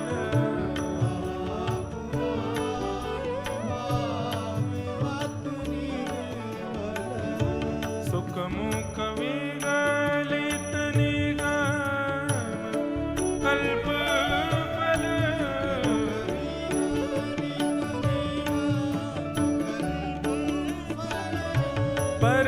परमानंद सुधारस में लीला रस रस निधान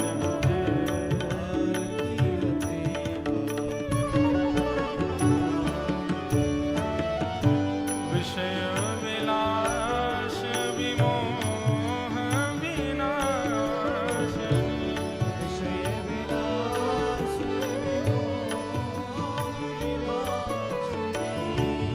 विमल विराग विवेक विकासिनी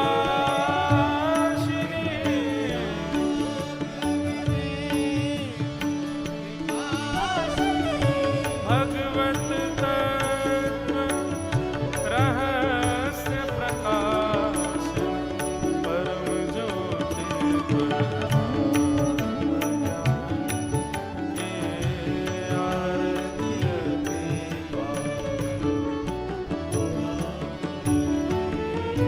परमहंस मुनि मन उल्लासिनी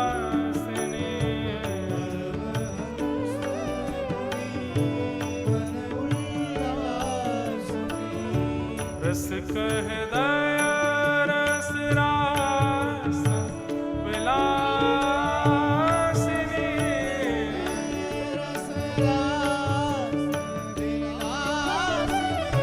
भुक्ति मुक्ति रति प्रेम सुदास कथा किंचन प्रिय सुजान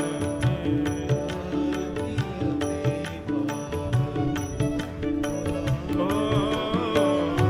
धर्म भक्ति विज्ञान